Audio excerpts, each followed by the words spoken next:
Кыргыз мамлекеттик цирки бир жумада эле 5 миллиондон ашык каражат тапты. Ушул жана башка жаңылыктар менен алдыда кенен тааныша аласыздар. Саламатсыздарбы, студияда Мимоза Жаныбек кызы. Дин тутуу эркиндиги жөнүндө мыйзам долбоору биринчи окууда колдоо тапты. Мектепке араб тилин предмет катары киргизүү сунушталды. Бала бакчада чарчап калган Алиянын окуясы иликтенип жатат.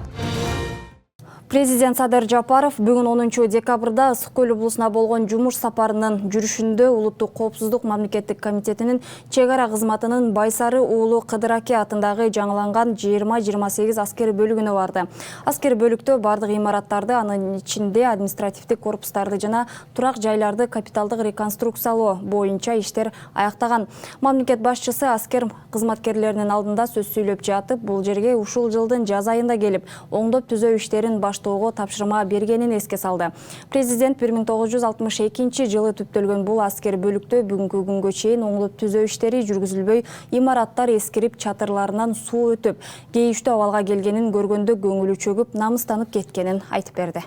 Кыргыз эли байыртадан эле адамдык ар-намысты, эркиндикти, жоопкерчиликти жана адилеттүүлүктү туу тутуп жашаган. Бул тууралуу мамлекет башчы Садыр Жапаровдун 10 декабрда адам укугун коргоо эл аралык күнүнө байланыштуу кайрылуусунда айтылган. Анда адам укуктары ар бир адилеттүү коомдун негизги тиреги экени жана өлкө конституциясы мыйзамдары менен мамлекеттик башкаруу системасы пайдалуу адам укуктарынын корголушуна негизделип түптөлгөнү айтылган. Бүгүн 10 декабрдагы Жогорку кеңештин конституциялык мыйзамдар, мамлекеттик түзүлүш, сот, укук маселелери жана Жогорку кеңештин регламенти боюнча комитетинин жыйынында дин чөйрөсүндөгү айрым мыйзам актыларына өзгөртүүлөрдү киргизүү жөнүндө дин тутуу эркиндиги жана диний бирикмелер жөнүндө мыйзам долбоорлору биринчи окууда каралып колдоо тапты. Демилгечи министрлер кабинетинин төрагасы ал эми мыйзам долбоорлору тууралуу дин иштери боюнча мамлекеттик комиссиянын директору Азамат Юсупов маалымат берди. Мыйзам долбоору диний чөйрөдөгү мамлекеттик саясаттын ыраттуулугун камсыз кылууга жана мыйзам базасын өркүндөтүүгө багытталган. Темага улай, эгерде динге байланыштуу мыйзамдарга өзгөртүүлөр кирсе, Ыйман Нуру партиясы кийинки шайлоолорго катыша албайт. Бул тууралуу дин иштери боюнча комиссиянын башчысы Азамат Юсупов билдирди. Өзгөртүүлөр кабыл алынса, чет өлкөдөн диний билим алууну каалагандар алгач муфтият жана дин башкармалыгы менен макулдашышы керек. Мындан тышкары коомдук жайларда мам органдардын мекемесинде адамдын өздүгүн тааныганга мүмкүндүк бербеген паранжа жана никап кийүүгө тыюу салынат. Билим берүү жана илим министрлиги Сокулук районундагы номер 4 Сокулук Алтын балалык бала бакчасында 22 октябрда чарчап калган 5 жашар Алиянын өлүмүн министрликте түзүлгөн комиссиядагы иликтеп жатканын билдирди. Мекеменин маалыматы боюнча комиссия окуя болгон бала бакчага барып, балдардын ден соолугун жана өмүрүн сактоо боюнча алдын алуу иштерин күчөтүү тапшырмасын берген. Министрлик мындан тышкары жергиликтүү бийлик менен бала бакчаларды видео көзөмөл орнотуу маселеси каралып жатканын кошумчалады. Жогорку кеңештин депутаты Бакытбек Марипов бүгүн Жогорку кеңештин комитет жыйынында мектепке араб тилин предмет катары киргизүүнү сунуштады. Анын айтымында башка тилдерде мектеп программасында бар. Депутаттын суроосуна дин иштери боюнча мамлекеттик комиссиянын төрагасы Азамат Юсупов араб тилине эч кандай чектөө жок экенин айтты. Андан сырткары дагы бир тактоо иретинде эле да, мектептерге араб тилин киргизсе кандай деп ойлойсуз? Себеби мына орус тилин окуп атышат, англис тилин окуп атышат. Мына университеттерге барсаңыз, корейс тилин, кытай тилдерин окуп атышат. Динден сырткары эле араб тилин киргизсек кандай деп ойлойсуз? Биринчи маселеңиз боюнча обязательно биз эске алабыз, айлык маселеси боюнча. Экинчи араб тили боюнча эч кандай чектөө жок. Эч кандай чектөө жок. Ал Минобраз билим министрлиги биз менен белгиленген тартипте макулдашуудан өткөндөн кийин, то есть экспертизадан өткөндөн кийин ал предметтерди киргизүүгө укуктуу. Мыйзам долбоорунда ал камтылып кетти. Рахмат. Себеби ушул араб тилин сөзсүз түрдө мектептерге киргизиш керек да. Азыр эми араб өлкөлөрүнө барып окуп атышат, биздин мигранттарыбыз иштеп атышат, араб тилинде эле динден сырткары эле мектептерге киргизип койсо жакшы болот эле. Мен сунуш берет элем. Шуну да бир карап көрсөңүздөр. 2025 жылдын 1-январынан тартып автоунааларды милдеттүү түрдө камсыздандыруу зарыл. Бул эмне үчүн керек жана анын жол жобосу кандай? Дастан Жолдошов суроолорго жооп таап көрдү. Жаңы жылдан тарта унаасын камсыздандырбаган жарандарга айыппул салына баштайт. Бул тууралуу мамлекеттик камсыздандыруу уюмунан билдирет. Ага ылайык айдоочулар унаасынын чыккан жылына жана кыймылдаткычынын көлөмүнө жараша көрсөтүлгөн тариф менен камсыздандыра алат. Учурда камсыздандыруу уюму базалык ставканы 1680 сом деп бекиткен. Бир жаран стажы 30 жыл боло турган болсо, машинесин техосмотрдон өткөзгөн болсо, булардыкы эки объемго чейин 1700 сом тегерегинде болот. Анан бизде кетип берет. 2 айдоочу кошсо болот, 3 айдоочу кошсо болот, 5 айдоочу кошсо болот. Анан неограниченный коет. Чектөөсүз деп коет. Ал чектөөсүзгө кымбатыраак болот ал. Система өзү эсептейт да, анткени минимальный деген эл билиш керек да, 1600төн ылдый болбойт деген да. Анан уже кетип берет. Если айдоочунун стажы 30 жыл боло турган болсо, аны арзан болот.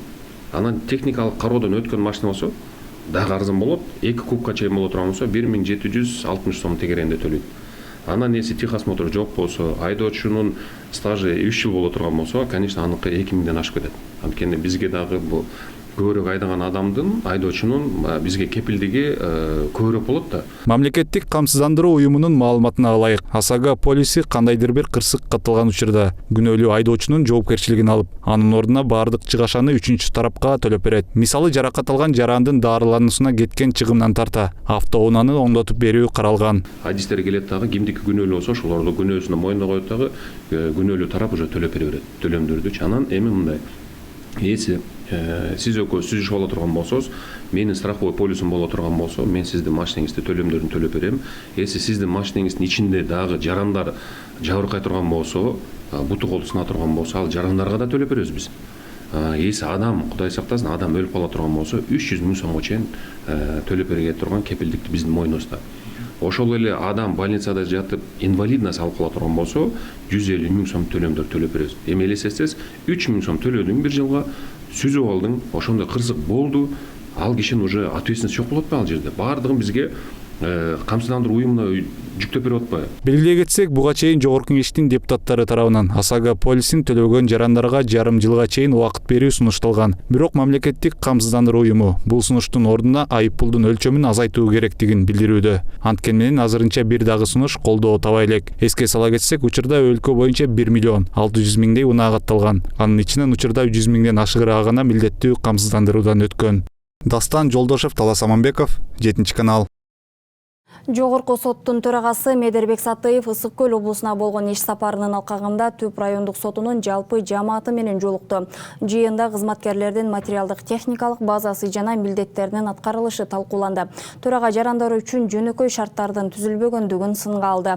Кызматкерлерге бир топ тапшырмалар берилди. Төраганын иш сапары Талас облусунда уланууда. Ол ирисине тартат. Же адилеттүүлүктү ушуну, мына адилеттүүлүктү сатсаңыздар капа болбоңуздар. Мамлекеттик цирк бир жумада эле 5 370 000 сом пайда тапты. Бул тууралуу президенттин администрациясынын маалыматтык саясат кызматынын жетекчиси Дайырбек Орунбеков социалдык тармактагы баракчасы аркылуу билдирди. Шарты түзүлгөндөн кийин келгендердин саны дагы өсүп, ага ылайык кирешеси көбөйүп, бир аптада эле миллиондорду таба баштады. Президент Садыр Жапаров абалын өзү барып көргөндөн кийин капиталдык ремонттон өткөрүү тапшырмасын иш башкармалыкка жүктөгөн. Жакында оңдоо жумушу аягына чыгып, өлкө башчысынын катышуусу менен ачылышы болгон, деди Орунбеков. Каракол эл аралык аэропортунун ачылышы аба ырайына байланыштуу эртеңкиге жылдырылды. Бул тууралуу аэропорттун басма сөз кызматы кабарлады. Буга чейин Бишкектеги Манас эл аралык аэропортунан Каракол шаарына техникалык учуу ишке ашырылган. Аэропорт 10 декабрда президенттин катышуусунда ачылмак. Алдын ала техникалык учууну Осман Airlines мамлекеттик авиакомпаниясы аткарган. Кумтор Gold Company Жетегөз районунун тургундарынын өтүнүчүн орундатты. Ишкананын жетекчиси Алмазбек Барктабасов Барскун айыл өкмөтүнүн коммуналдык кызматы үчүн сатылып алынган атайын техниканы тапшыруу аземине катышты. Ал белгилегендей, буга чейин жергиликтүү бийлик өкүлдөрү таштанды чыгаруучу унаа сатып алууга көмөк көрсөтүү өтүнүчү менен кайрылган. Жүк көтөрүмдүүлүгү 8 метр кубту түзгөн таштанды ташуучу бул унаа 3 668 000 сомго сатып алынган.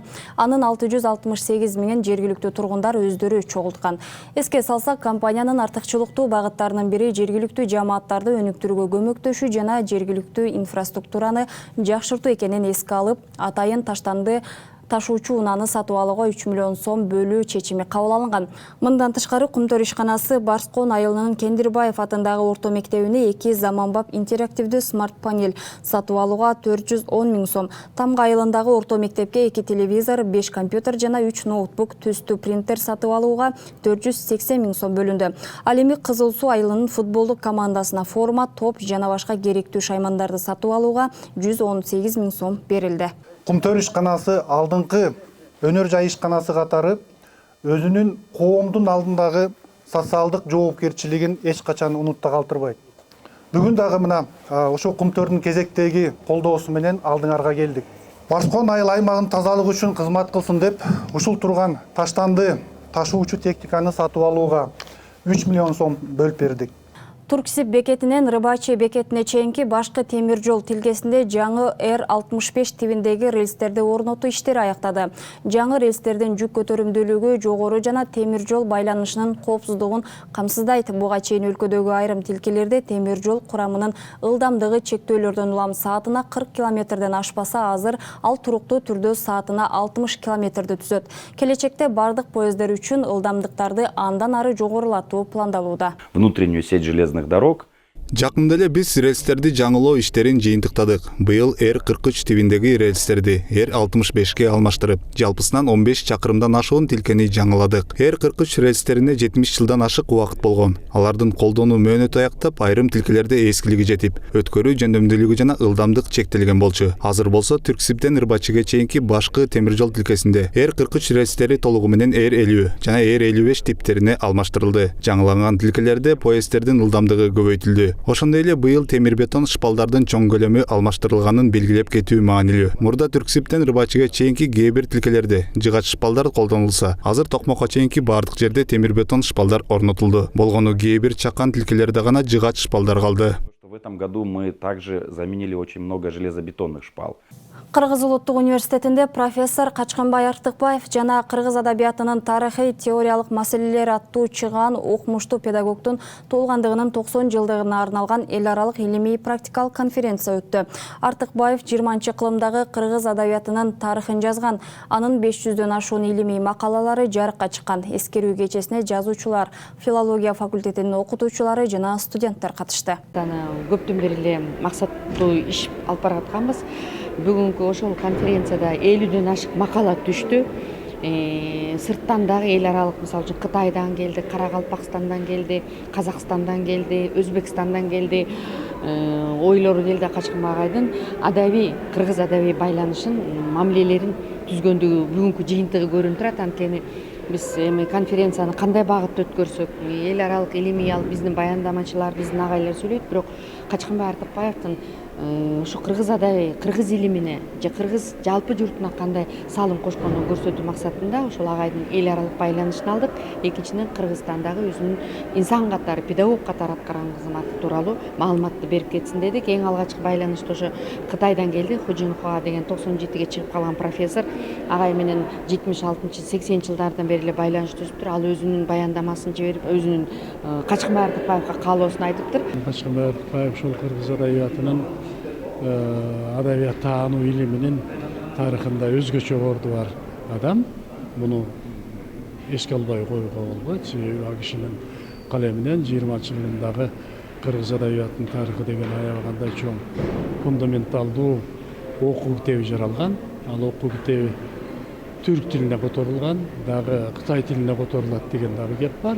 Анан эми бул окуу китептери башка тилдерге оңой менен которулбайт да, бул сейрек көрүнүш. Ушундан улам биз ал канчалык баягы салмактуу эмгек жараткандыгын билсек болот да. Ал киши өмүр бою ушул Кыргыз улуттук университетине эмгектенип, миңдеген студенттерге билим берди, ондогон, жүздөгөн, 400дөн ашык илимий макалаларды жазды, окуу китептерин жазды дегендейчи, орто мектеп үчүн, жогорку окуу жайлар үчүн. Анан ушул жалпы эле кыргыздын улуттук баалуулуктарын, улуттук тилди, каада салтты, тарыхты, тарыхый маданий адабий эстеликтерди сактоо калыбына келтирүү багытында аябагандай зор иштерди жасап кеткен адам да. анан мына ушул кишини биз бүгүн эскерип атабыз. 7 канал кайрымдуулук чыгарылыштарын улантат. Базар Коргон шаарынын тургуну Гүлбара Ташматова 3 баласы менен жалгыз күн кечирет. Ташматова ушул күнгө чейин өздүгүн аныктачуу документтерин дагы ала албай келет. Ага байланыштуу балдарына дагы жөлөк пул жазылган эмес, туруктуу жумушу дагы жок. 3 балалуу жалгыз бой эненин тагдыры Нуриза Хамракулованын материалында.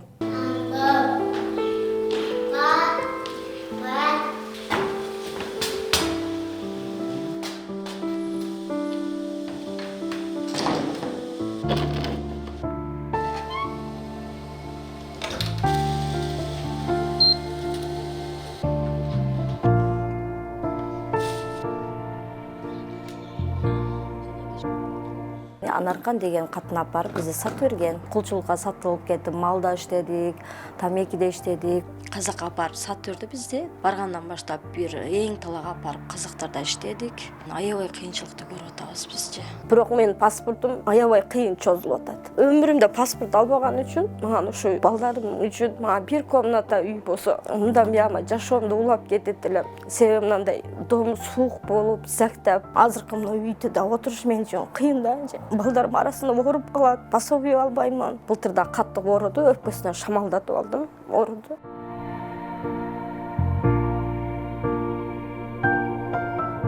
Үч балам менен мен күйөөм таштап кеткенде 3 балам менен калып калдым. 3 балам менен менин боюмда барында таштап кеткен. Боюмда барында күйөөм таштап кетип, мен 3-чү баламды Жалал-Абадта дүйнөгө келтирдим. Сиңдим өзү төрөтүп алды. Бул жакка мен кызым баламды төрөп келгенде 40 чыгы элек деп бул квартирага келгенмин. Мен сиңдимдин өзүнүн семьясы бар, аларга оорчулугум салдырган жокмун. Мен күйөөм таштап кеткенде мындан да кыйынчылыкты көргөм. Азырга чейин да мына негизи колумда паспортум жок, эч жерге ишке албайт экен. Колумда паспортум да жок, үйүм да жок, элдин мынтип үйүндө турамын. Паспорт канча жаштасыз ошо? Мен азыр 37-демин. 37-демин. Паспорт такыр алган? Такыр алган эмесмин. Колумда көлүгүм бар болчу, көлүгүмдү жоготуп алып, азыр данилер болот. Бар колумда. Буга чейин эч паспорт алган эмесмин мен.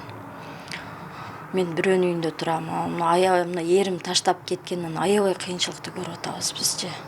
Себеби мындай эч кимдин башына бербесиң Кудайымчы. Бирок өтө эле аябай кыйын экен. Балдарың ооруп калат. Мен бул жактан мен колумда паспортум болсо экен, мен бул жерге барып иштеп, паспортуң айланып келип, паспортуңа келип тура элет экен. Балдарыңды деле садикке берип иштейм деп бар экенсең, паспорт керек экен. Бардыгына паспорт керек экен да. Мен ушу балдарымды бирөө караса, мен иштейм деген аракетим бар. Себеби азыр мен балдарым бирөөгө деле тапшырып кете албайм. Экинчи этажда кыйын экен. Бирок колуман келишинче мен бош отурбаймын. 2 күндө бир манты кылып апарып продуктама, кызымдын жол кирасына иштеп келемин. Манты кылып сатамын. Ошентип 3 балам багып атамын. Анан ошо документ жактан келген болсок, менин балдарымдын 2 баламдын көлүктөрүн соцфонд аркылуу алып беришти.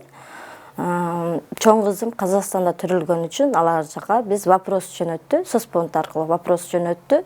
Алардын жоо жакында келет деп атат.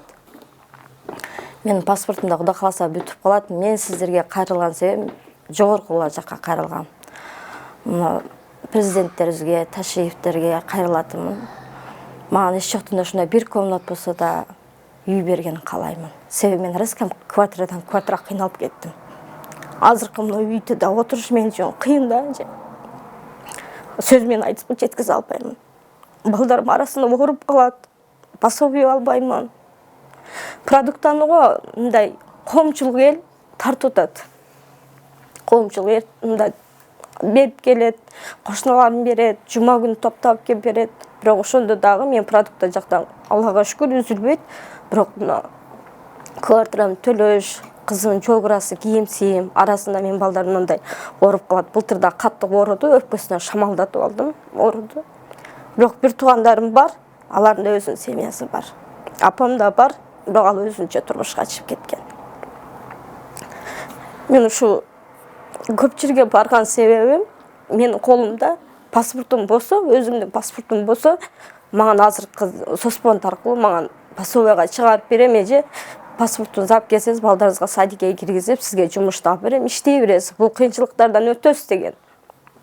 Бирок менин паспортум аябай кыйын чозулуп атат. Себеби мен кичинекейимде паспорт, өмүрүмдө паспорт албаган үчүн мен эрим таштап кеткенде аябай чуркап атам. Ушу главный ушу балдарым маған окшо паспорту жок эмес, бар болсун, окуп билим алсын деп аракет кылып жүрөмүн.